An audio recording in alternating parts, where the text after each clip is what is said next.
2, 3. 1, 2, 3.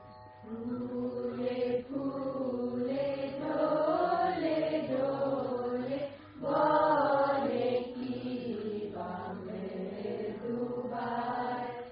Phule, phule, dole, dole. You understand? You are asking what is the central concern of the school. You are asking on what is the school based. I'd like to say that we are really interested in seeing whether there can be a transformation of the human mind. And that's the main concern of the school, of this group of people. And obviously it is a concern that should be, and a responsibility that should be shared by the parents and the teachers. It can't be just the teachers having that responsibility without parents sharing the responsibility. So, which is why we involve the parents so much. So the main concern is to bring about, to see whether the human mind can transform itself through inquiry, through dialogue. And I also feel that we are using the teachings of J. Krishnamurti as a starting point for the dialogue. So it's not that the teachings are like an authority which we should learn by heart, but it's more like involving Krishnamurti in the dialogue, so that we are all having a conversation, and what Krishnamurti is saying also becomes part of the conversation, to examine, to explore, to question.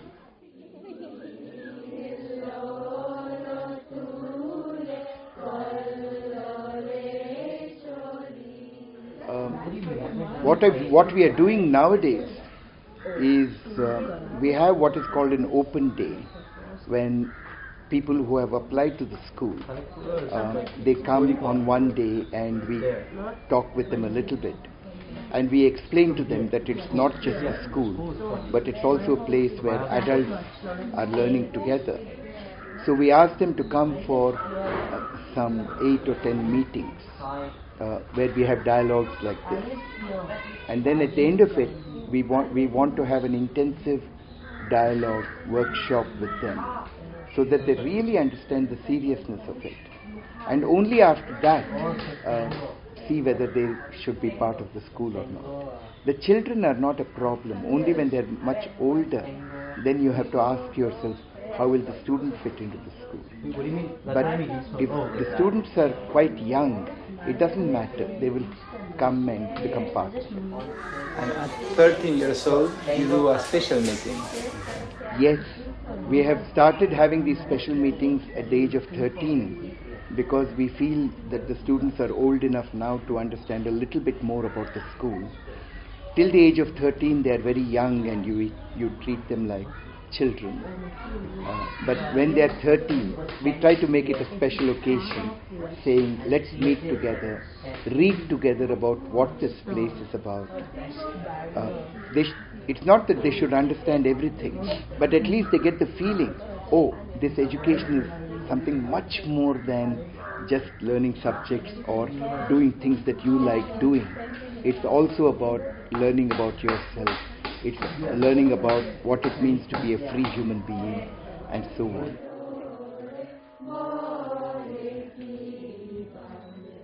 Today, like every time, the parents' meeting was quite good. And we normally have parents' meetings here on Thursdays and Fridays. And I've seen that a group of parents come regularly for these meetings. We are very clear now, after many years of working with schools, that unless parents are also very involved in this inquiry, it just becomes a school. It just becomes like slightly different school. So if we are really interested in seeing if something much deeper can be communicated to children, we feel that maybe if we involve the parents in it, and the children see that their parents are also very deeply interested in it, psychologically the child feels, maybe I will also try and explore these issues. So every new parent who comes, we are saying, look, we are not just a school, we are also a place where together as adults we are learning about ourselves. And because we are learning about ourselves, we are also learning how to bring up children. Yeah, one second. Yes, maths. Yeah. Just do the maths also. Do the maths as well. So, you could. So, it's been going quite well. I think parents are quite serious and interested. And they're beginning to see that it has a lot of meaning for their lives. Today, for example, immediately after the meeting, one parent brought me up here and she was talking to me and she was explaining how, because of such dialogues, her own way of looking at her children and dealing with them is changing so much, right? So, I feel what is happening in this school regarding meeting with the parents and all that is something very unusual, and I think it's very, very important.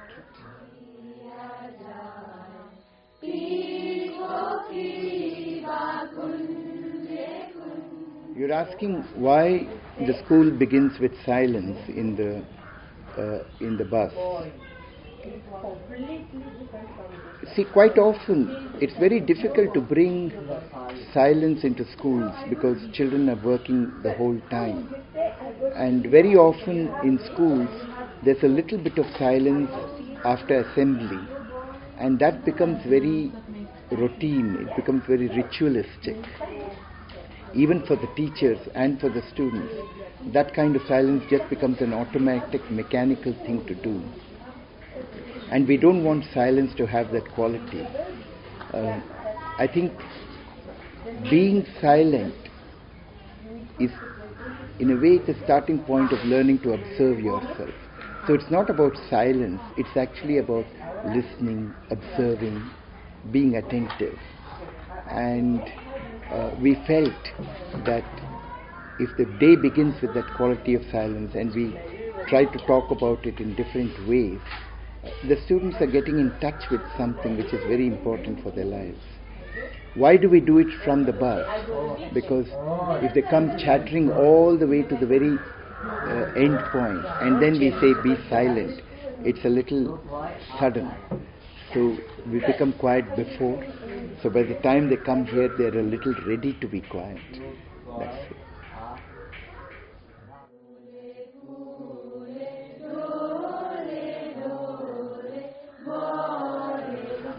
Very often what happens in a school is the student is not ready for a particular topic. He has not thought about it.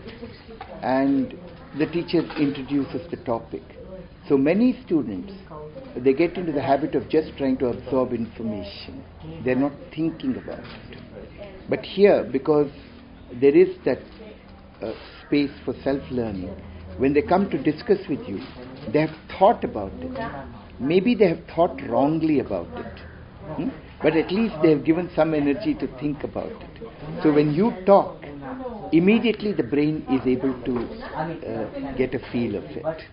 Or if the student doesn't get a feel of it, there's the opportunity in talking to understand where the difficulty is. And so help the student understand it clearly. 1 second. Aditya, do me a favor. Go and find Nachiket and bring him up. Because he was supposed to be doing some work and he's gone away without telling me. So please ask him to come up.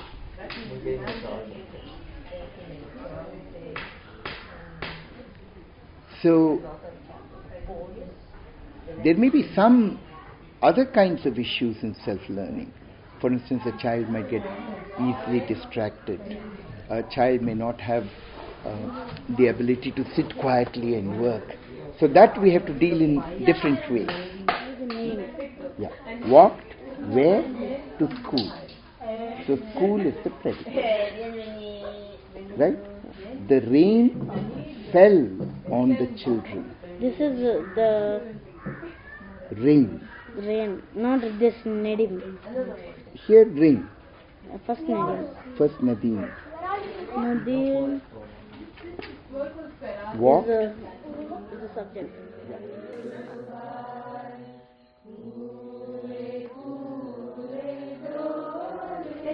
They can start quite young, and many of the young children who have come to the school from a very young age, it becomes very natural for them from a young age.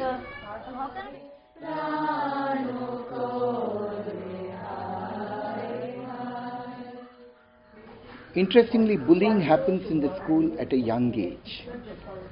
The older students don't bully each other at all, but young students, young children, they tend to bully each other a little bit, mostly by saying, I'm your friend, I'm not your friend, are you my best friend, I don't like you, that kind of bullying.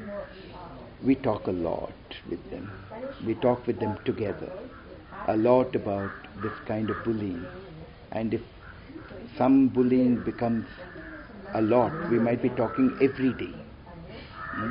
And maybe 3 times a day we ask, has there been any issue of bullying? So that they become more and more aware of the different forms that bullying takes. And then it seems to go down a lot. I think it's important to remember that these children are coming into the school having been influenced by society so much in terms of all these things. So we need to talk and talk and talk and help them awaken their sensitivity to the whole thing. Yeah. But I don't think the older students bully each other. But then the older students have goals, ambitions. So we are talking about that also. For example, this boy came and asked about spiritual authority. Another boy wants to talk about what happens if there's a goal and if there's ambition, right? So a lot of the conversation occurs because of the dialogues we've had. And it's very nice that after the dialogue together, many students come up individually and say, I want to talk about this more, I want to talk about this more.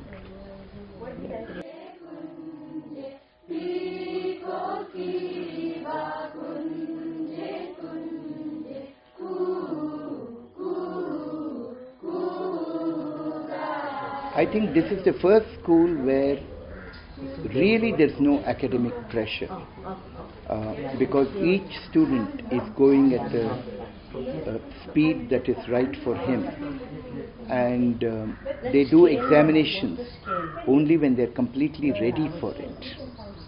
So there is no feeling of fear or academic pressure for the student.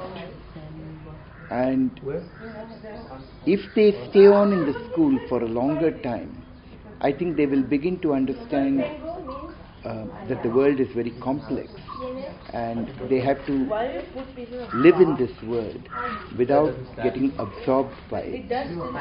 So our dialogues with the students are meant to help them understand what it is to live in the world without getting absorbed by it. So if that intelligence, if that capacity for examining, observing, if that is awakened in the student, I think then there is a possibility of living in the world without getting caught in it.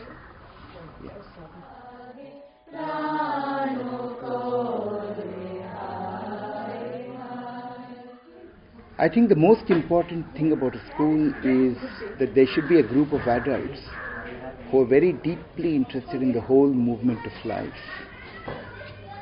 If the adults are very deeply interested in the whole movement of life, in a very natural way, they can come together to create a school.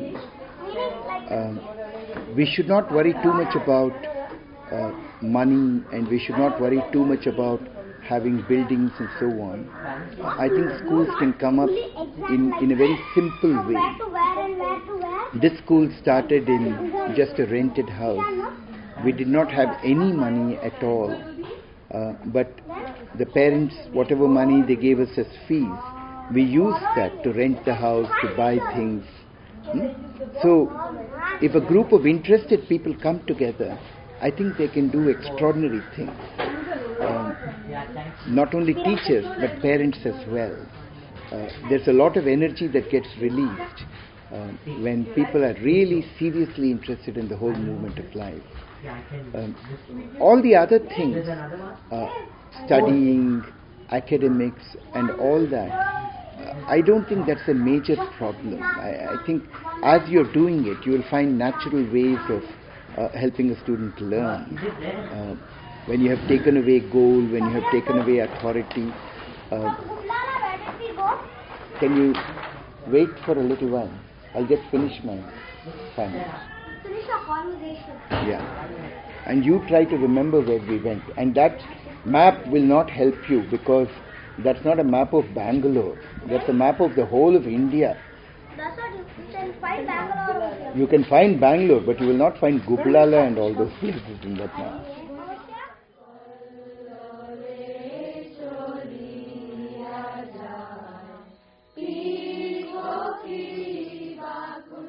My sadness is not that the children are not prepared for the world. They are prepared quite well, and they are all doing in terms of career, in terms of finding a job. They are quite good actually, and they are doing very well. And they're also psychologically quite stable, much more stable than students who have gone to normal schools. But my real sadness is that for most of them, the self-inquiry is not a serious, burning passion. They get absorbed in living a family life. They get absorbed in living in society. They're nice people, but they're just nice people. It's not something much more than that. For me, that's a failure. I feel that's a failure because so much energy goes into bringing them up, and they merely just fit into society as nice people, and I think that's a waste of energy. Which is why in this school we are trying to involve the parents so much in this inquiry. It does not mean that we should start with hope and we want to have ambition that every child of ours becomes some kind of revolutionary. No. I think having hope and having ambition is terrible.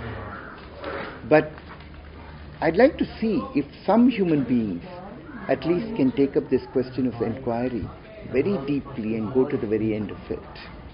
Then I would say creating a school like this is worth creating. Otherwise it's a waste of energy. So we are trying everything we can do. Yes, Mochiki. You want to...